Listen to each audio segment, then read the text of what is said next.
하나님께서 오늘 우리들에게 허락하신 말씀은 신약 성경 로마서 6장 8절의 말씀입니다. 만일 우리가 그리스도와 함께 죽었으면 또한 그와 함께 살 줄을 믿노니. 아멘. 하나님께서 함께 하시며 우리 중에 역사해 주심을 믿습니다. 아멘. 자, 우리 옆에 계신 분들과 인사 나누겠습니다. 새해 복 많이 받으십시오. 올 들어 처음 만나신 분들도 계시죠?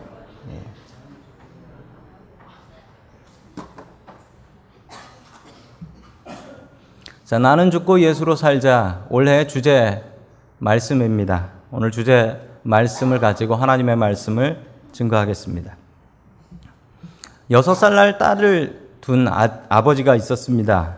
딸에게 아빠가 이렇게 얘기했습니다. 딸 키우는 분들 이런다면서요. 뽀뽀. 딸한테 뽀뽀해달라고 뽀뽀라고 했습니다. 그랬더니 딸이 나 아빠 담배 피워서 싫어 라고 하고 도망가 버렸어요. 아빠가 충격을 받았습니다. 아, 내가 딸한테도 버림을 받는구나. 올해는 내가 담배를 꼭 끊어야겠다 라는 마음으로 담배를 끊었습니다. 독한 마음을 먹고 담배를 끊고 제일 하고 싶었던 일이 무엇일까요? 뽀뽀. 딸한테 가서 이제 담배 끊었다고 알려주고 딸 뽀뽀라고 했습니다. 그랬더니 딸이 나 그냥 아빠 싫어 그러고 도망가더래요. 괜히 담배 끊었네. 우리도 종종 이런 생각을 합니다. 우리는 몇 가지만 바꾸면 나는 참 괜찮은 사람이야. 나는 참 의로운 사람이야 라고 생각하지만 성경을 놓고 우리 자신을 돌아보면 그냥 우리는 답 없는 죄인입니다. 그냥 우리는 답 없는 죄인이에요. 그래서 오늘 주시는 하나님의 말씀이 있습니다. 나는 죽고 예수로 살자. 나는 정말 답 없는 죄인이니 나를 죽이고 예수로 살아야 됩니다. 오늘 말씀을 통하여 나를 죽이고 예수로 살 수 있기를 주의 이름으로 간절히 축원합니다. 아멘. 첫 번째 하나님께서 우리들에게 주시는 말씀은 나는 죽어야 한다라는 말씀입니다. 나는 죽어야 한다. 어렸을 적에 제가 참 저희 어머니한테 충격을 받았던 말이 있습니다. 저희 어머니께서 화가 나면 어렸을 때부터 이런 이야기를 하셨습니다. 제 앞에서. 무엇이냐면 내가 죽어야지. 내가 죽어야지. 웃으시는 분들은 나도 이거 들어봤는데 나도 이거 해봤는데 이런 분들 계실 거예요. 내가 죽어야지. 처음에 저 얘기를 들었을 때 저는 하늘이 무너지는 것 같았습니다. 아니 어머니가 돌아가시면 밥은 누가 하고 빨래는 누가 하나. 그것 때문에 너무 걱정이 됐어요. 그래서 엄마 죽지 마 하면서 울었던 기억이 납니다. 엄마 죽지 마 그러면서 제가 울었습니다. 원래 저희 어머니께서는 82세가 되십니다. 내가 죽어야지라고 하셨던 저희 어머니께서는 지금까지 너무나 건강하게 잘 살고 계십니다. 작년에 한국을 갔는데 어머니께서 화가 나셨어요. 왜 화가 나셨냐면 내가 아팠는데 자식들이 빨리 병원에 안 데려가서 고생을 했다라는 거예요. 그러면서 또 이 추억의 이 멘트를 날려주셨습니다. 내가 죽어야지. 그래서 제가 너무 답답해가지고 제가 이렇게 얘기했어요. 절대 이러면 이거 따라하지 마세요. 제가 뭐라고 했냐면 천국에서 뵙겠습니다. 그랬더니 저희 어머님께서 야, 이 싸가지 없는. 그러나 그 이후로는 절대로 이 얘기를 하지 않으시더라고요. 이런 말은 크리스찬은 하면 안 됩니다. 왜냐하면 이 말 자체가 내가 죽는다는 게 아니고 남을 죽여놓는 말이기 때문에 그렇습니다. 혹시나 이 얘기를 하셨던 분들은 이제부터는 입에다 달지 마시고요. 자, 그러나 우리는 죽어야 합니다. 내가 죽어야 돼요. 근데 여기 더 들어가야 될 말이 있어요. 내가 그리스도와 함께 죽어야 합니다. 우리 한번 느낌을 살려서 내가 그리스도와 함께 죽어야지. 한번 해주시죠. 시작. 내가 그리스도와 함께 죽어야지. 아멘입니다. 이 얘기는 늘 하셔야 돼요. 내가 죽어야지 하셨던 분이 이제부터 내가 그리스도와 함께 죽어야지. 이거로 바꾸십시오. 예수님께서 제자들과 함께 가이사라 빌립보라는 곳으로 가셨습니다. 가이사라 빌립보는 아마 저렇게 생겼을 것입니다. 지금은 저 신전들이 다 무너져 버렸어요. 그런데 저 가이사라 빌립보는 로마나 그리스 사람들이 사는 곳이어서 저 그리스 신이었던 판이라는 신전이 있었던 곳이기도 합니다.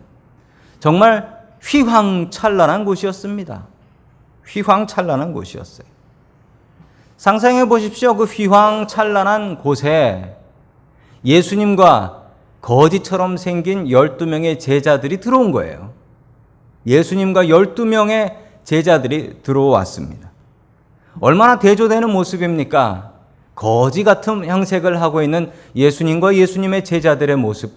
그리고 반대로 너무나 휘황찬란한 건물들. 아마 제자들은 기가 죽었을 것입니다. 그때 예수님께서는 제자들에게 물어보셨습니다. 사람들은 나를 누구라 하느냐? 그러자 제자들은 기다렸다는 듯이 사람들의 이야기를 내어놓기 시작했습니다. 자, 우리 마태복음 16장 14절의 말씀 같이 봅니다. 시작. 제자들이 대답하였다. 제자 요한이라고 하는 사람들도 있고 엘리야라고 하는 사람들도 있고 예레미야나 예언자들 가운데 한 분이라고 하는 사람들도 있습니다. 아멘. 자, 어떤 사람은 이렇게 얘기했습니다. 세례 요한입니다. 왜냐하면 세례 요한은 당시에 사람들 중에 가장 인기 있었던 지도자였습니다. 세례 요한은 마침 감옥에 가서 죽었지요. 예수님을 보면서 야, 가르치는 메시지도 비슷하고 저거 세례 요한이 부활한 거다라고 얘기했습니다. 또 어떤 사람들은 엘리야라고 했지요. 엘리야는 성경에 예수님 빼고 최고의 능력자였습니다. 심지어 죽은 사람을 살렸다니까요. 그래서 예수님의 능력을 보면서 야, 저 엘리야다 라고 얘기했습니다. 어떤 사람은 예레미야 같은 큰 선지자, 예언자 중에 한 사람이다 라고 설명하기도 했지요. 그러나 이것은 다 틀린 말이었습니다. 정답은 베드로가 이야기를 합니다. 우리 마태복음 16장 16절 말씀 계속해서 봅니다. 시작. 시몬 베드로가 대답하였다. 선생님, 살아계신 하나님의 아들 그리스도십니다. 아멘. 정답을 얘기했지만 베드로의 마음속에는 다른 마음이 들어 있었습니다. 그 다른 마음은 무엇이었습니까? 그 다른 마음은 나의 주인, 내가 따르는 스승님은 왕이 되실 분이고 나는 그 다음 자리를 차지할 사람이다 라는 것이었습니다. 즉, 우리의 스승님이 높아야 우리의 제자들도 높은 자리에 올라갈 수 있다라는 얘기였죠. 내가 지금 이 고생을 하면서 예수님을 따라가는 이유도 나의 미래를 위한 투자다. 이 마음이 베드로의 마음속에는 있었던 것입니다. 예수님께서는 베드로의 속마음을 아시고 그에게 이렇게 말씀하셨습니다. 베드로와 제자들에게 하신 말씀입니다. 우리 24절 말씀 같이 봅니다. 시작. 그때 예수께서는 제자들에게 말씀하셨다. 누구든지 나를 따라오려거든 자기를 부인하고 제 십자가를 지고 나를 따라오노라. 아멘. 자기를 부인하고 자기 십자가를 지고 나를 따라오노라. 이 세 가지 명령을 내려주셨습니다. 지금 우리가 생각하기에 십자가, 지금 이 강대상에 있는 십자가가 보이시죠? 십자가의 의미는 무엇입니까? 지금 십자가이면 교회입니다. 저기 교회 있구나. 그리고 십자가 목걸이를 하고 다니면 아이고 저 사람 교회 다니나 보구나. 이렇게 알게 됩니다. 그러나 2000년 전 십자가는 무엇인가요? 예수님께서 이 얘기를 하셨을 때 제자들은 소스라치게 놀랐을 것입니다. 왜냐하면 십자가는 로마가 극악한 범죄자들에게 사형을 집행하는 그 사형 틀이 십자가였기 때문입니다. 지금으로 이야기하자면 자기 십자가라는 것은 미국에서 사용하는 사형용 전기 의자 혹은 교수형으로 목을 매다는 목을 묶는 밧줄 이런 것을 가지고 자기를 따라오라는 것이었습니다. 자기를 부인하는 것도 너무나 쉽지 않은 일입니다. 자기 부인하는 것이 쉽습니까? 2018년, 그러니까 2주 전의 일이에요. 2018년 12월 21일에 한국에서 있었던 일입니다. MBN 뉴스에서 취재를 해서 뉴스에 나왔던 일입니다. 새벽에 아기 엄마가 담 넘어 들어오는 강도를 때려잡았다는 거예요. 새벽에 아기랑 자고 있는데 남편은 없고 강도가 담을 넘어서 들어왔답니다. 그것을 보고서 그 아내가, 아기 엄마가 자는 아기를 내버려 두고 가서 맨몸으로 남자 강도를 때려잡은 사건입니다.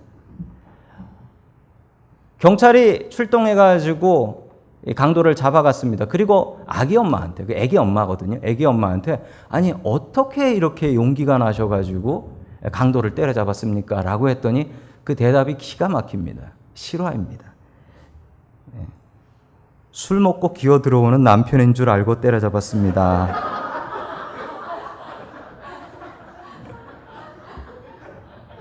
때려잡고 보니 그 사람이 아니네. 미안해서.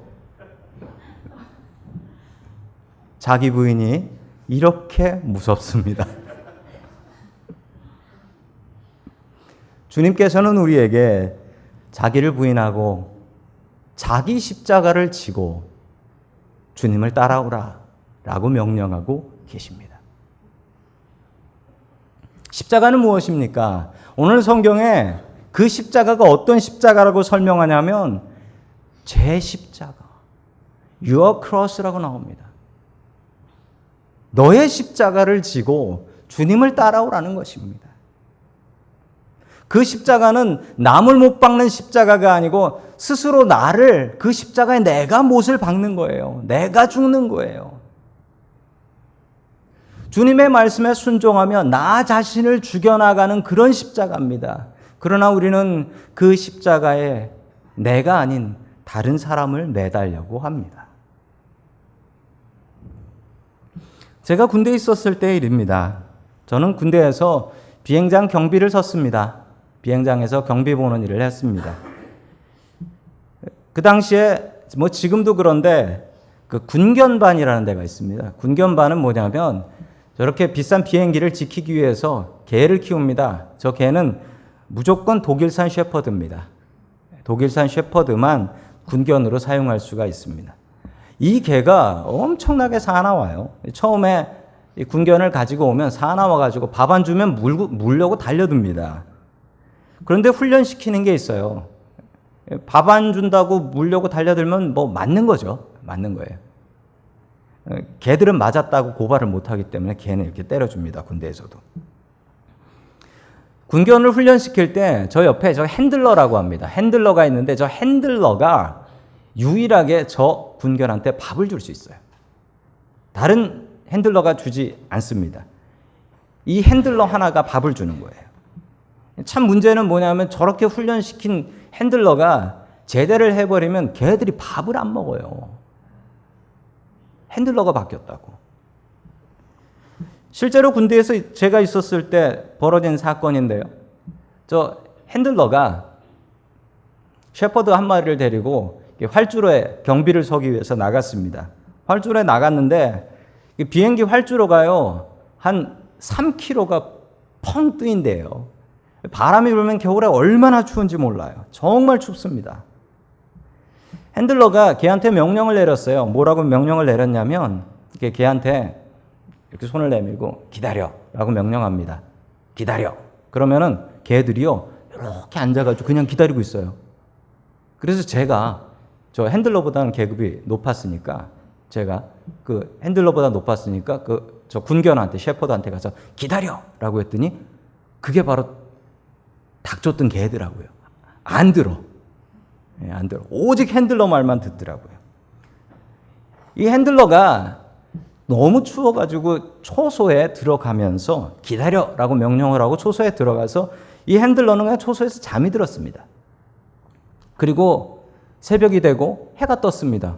생각해보니까 지금 졸다 걸리면 큰일 나거든요. 뻘떡 일어나가지고 나가보니까 기가 막힌 일이 벌어진 거예요.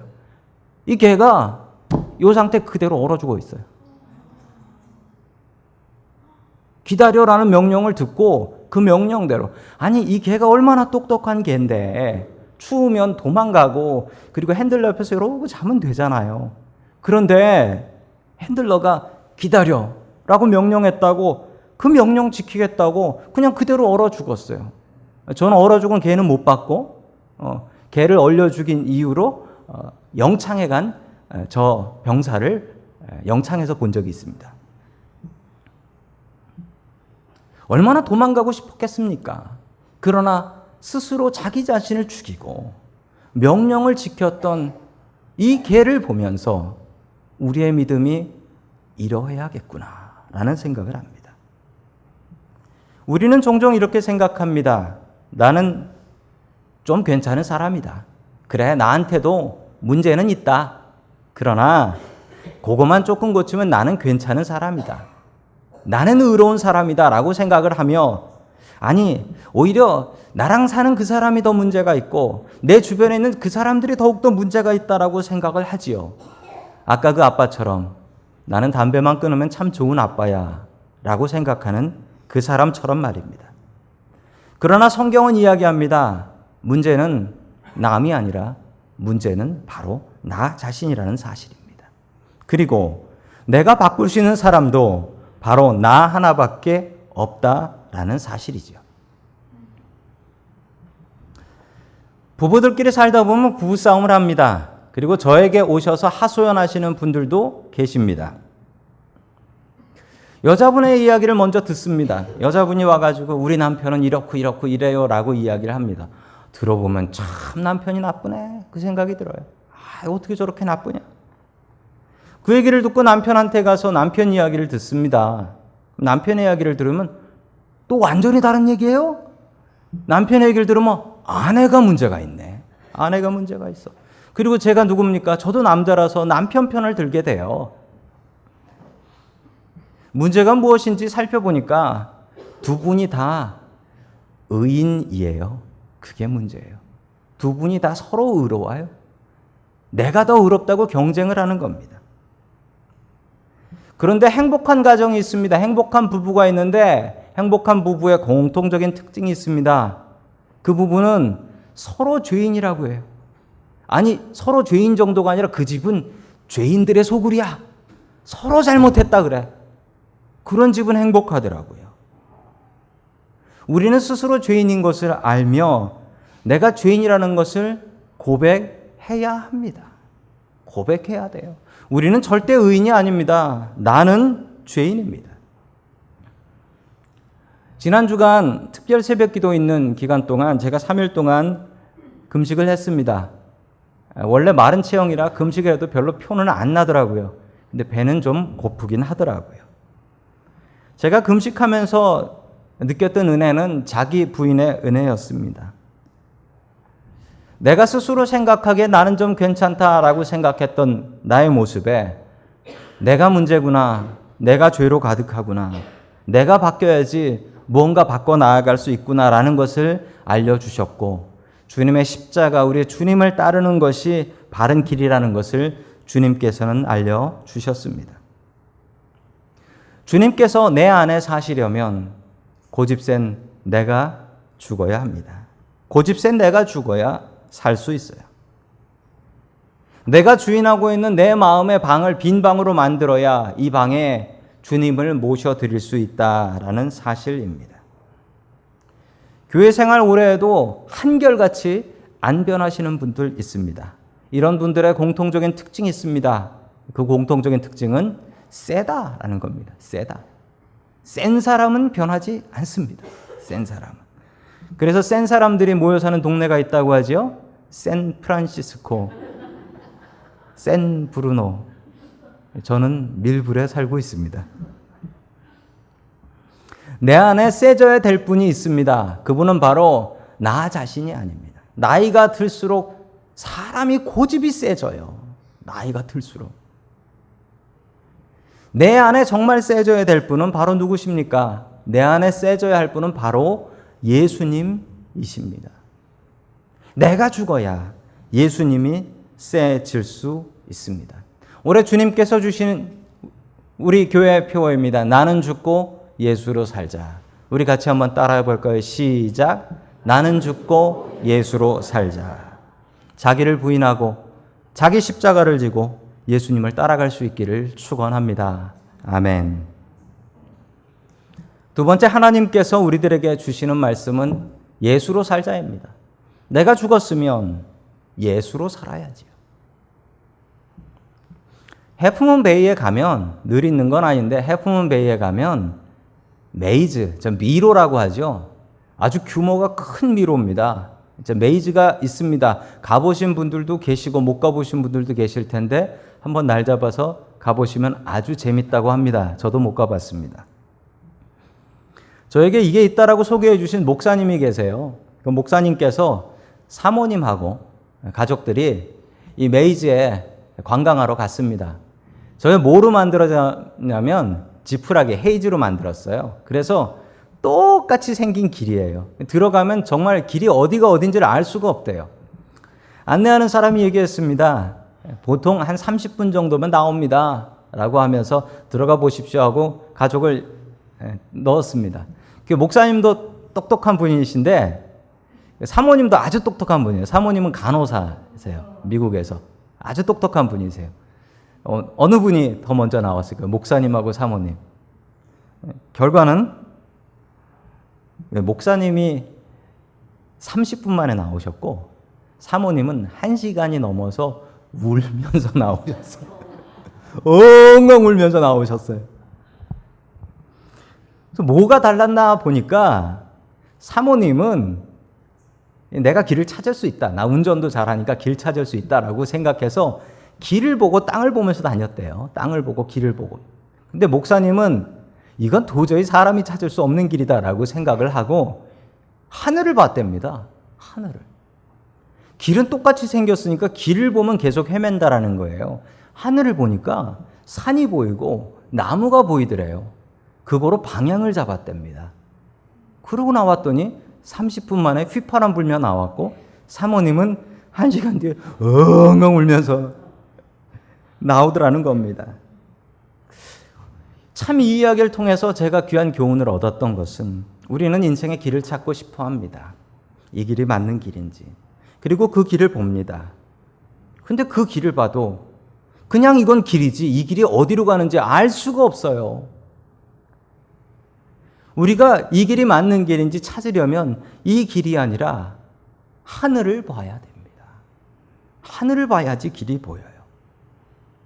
요즘은 그 뱃사람들이 운전하는 것이, 항해하는 것이 쉽다라고 합니다. 왜냐하면 GPS가 나와서 그래요. 지도가 다 나오고 내가 어디 있는지 다 안다라는 겁니다. 그런데 참 놀라운 사실은 이 항해사들이 정말 중요하고 복잡할 땐 GPS를 보지 않는답니다.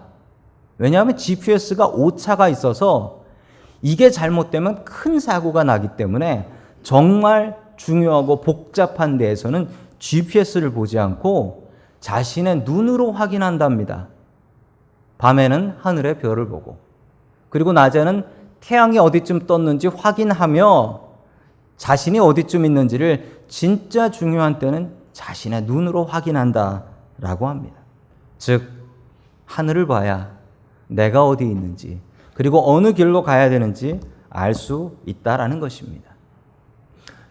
우리의 길을 보고 우리의 자신을 바라보면 답이 없습니다. 내 안에는 답이 없습니다. 그냥 내 고집대로 사는 거지요. 내가 맞다라고 생각하는 내 고집대로 사는 겁니다. 나를 죽이고 주님을 바라보아야 합니다. 얼마 전에 어떤 목사님이 저한테 이런 질문을 하셨습니다. 목사님은 어떤 목사님을 존경하세요?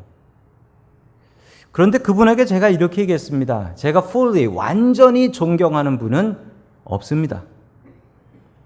설교는 어느 목사님이 참 좋으신 것 같고요. 그리고 인격은 어떤 목사님이 참 좋으신 것 같고요.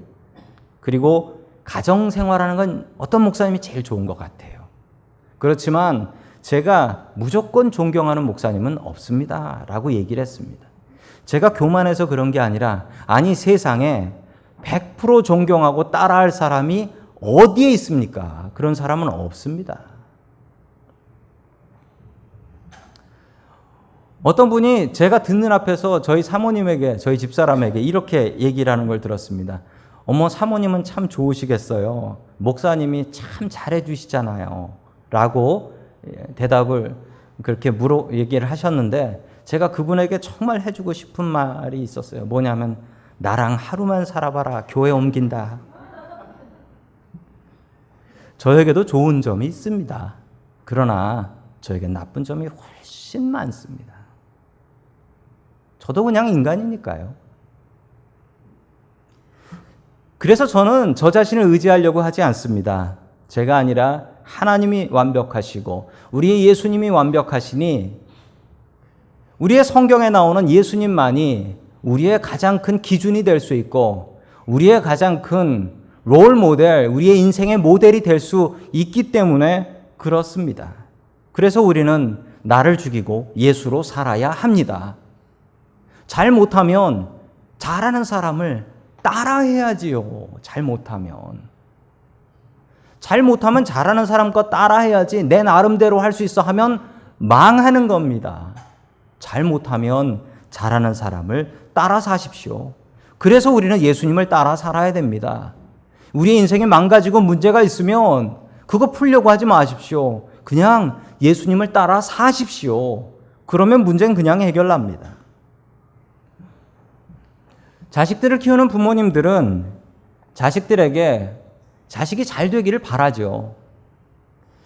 자식을 키우면서 제일 중요한 것은 자식에게 원칙을 가르치는 것입니다.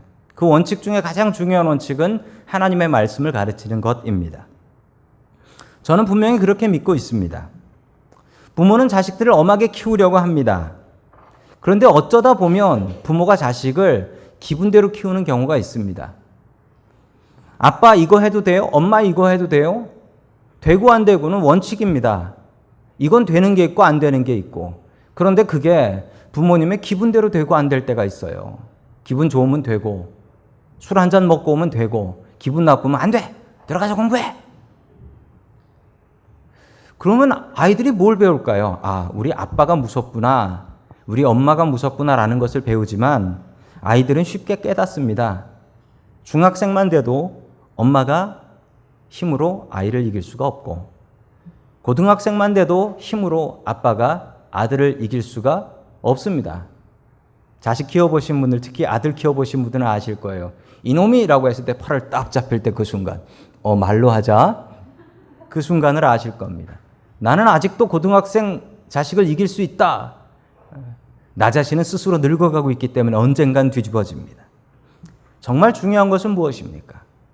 자녀들에게 원칙을 가르치는데 그 원칙은 바로 우리의 하나님, 그리고 하나님 말씀대로 사는 것을 가르쳐야 우리의 자녀들이 부모 무서워하지 않고 하나님 무서워하며 바른 길 걸어갈 수가 있는 것입니다. 집안에서 부모가 높은 사람이 되면 안 됩니다. 하나님이 높은 분이 되어야 됩니다. 내가 죽어야 되고 우리의 예수님, 우리의 하나님 세워드리는 곳이 가정이 되어야 합니다. 올해의 주제 말씀인 로마서 6장 8절의 말씀을 같이 보겠습니다. 시작. 우리가 그리스도와 함께 죽었으면 그와 함께 우리도 또한 살아날 것임을 믿습니다. 아멘. 우리는 교회에서 수도 없이 내가 죽어야 한다라는 이야기를 듣습니다. 우리는 수도 없이 내가 죄인이다, 죽어야 될 죄인이다라는 것을 듣습니다. 그러면서 생각합니다. 그런데 내가 죽었는데 안 살면 어떡하지? 내가 죽으면 가족들이 변한다라고 하는데 나만 죽고 그냥 끝나면 어떡하지? 그런 우리들에게 분명히 증거로 주시는 말씀이 여기 있습니다. 우리가 그리스도와 함께 죽으면 내가 그냥 죽는 게 아니에요. 그리스도와 함께 죽으면 또한 우리는 그와 함께 살아난다. 저는 그 또한이라는 말씀이 눈에 번떡 들어왔습니다. 분명히 그렇게 된다라는 거예요. 분명히. 앞에 일과 뒤에 일은 따로 벌어지는 것이 아니라 내가 그리스도와 함께 죽으면 반드시 분명히 틀림없이 그리스도와 함께 살아난다라는 것을 믿는다라고 사도 바울은 고백하고 있습니다. 어느 교인의 일입니다. 어느 교인의 일인데 제가 예전에 알았던 교인 한 분인데 그분이 이런 고백을 하셨어요. 자신은 평생 남편하고 살면서 불행했다라고 했습니다. 왜냐하면 남편이 아주 센 남편이었대요. 그런데 이 여자분이 말씀으로 은혜를 받았습니다. 말씀으로 은혜를 받고서 마음속으로 이런 생각을 했다고 해요. 나는 죽고 예수로 살자. 말씀대로 살자. 그러면서 이제부터 내가 변해야 내가 편하다라는 것을 알고 스스로 자기가 변하기 시작했대요. 그러고 보니 은혜 받고 나니 남편도 불쌍해 보이고 그리고 남편한테 더 잘해주기 시작했다라고 합니다. 그랬더니 기가 막힌 것은 자기는 기대도 안 했는데 그때부터 남편이 슬금슬금 변하기 시작하더라. 이 고백을 하는 것을 들었습니다. 내가 죽으니 예수가 살고 그게 내 인생의 답이었다라는 것입니다. 나는 죽고 예수로 살아야 됩니다. 올해 우리들에게 주신 주님의 말씀이 바로 이 말씀입니다. 내가 죽고 예수로 살자. 올해 부를 주제 찬양이 있습니다. 그 주제 찬양은 주는 완전함이다라는 찬양입니다. 아까 부르셨던 찬양인데 우리의 그 가사를 다시 한번 생각하면서 우리 김현희 사모님께서 이 찬양을 불러주시겠습니다.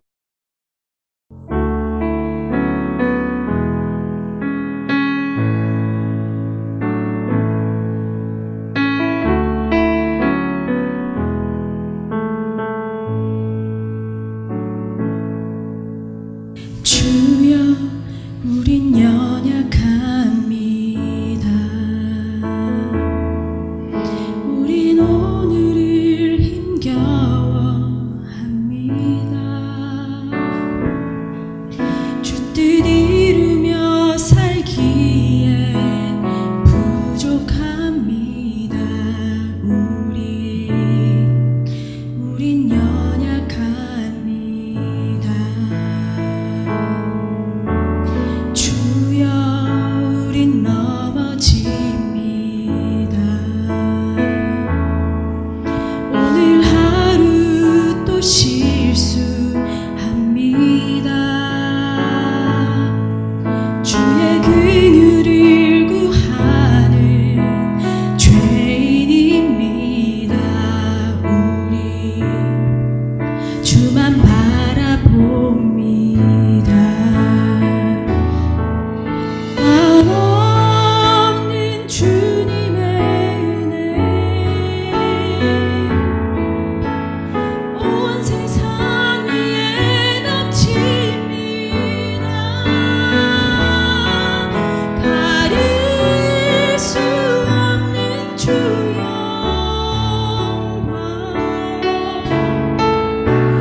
온 땅 위에 충만합니다.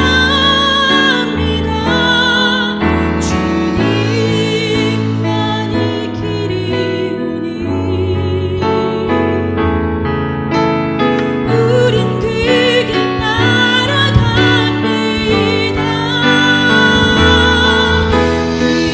그날에 우리를 이루신 주는 완전합니다.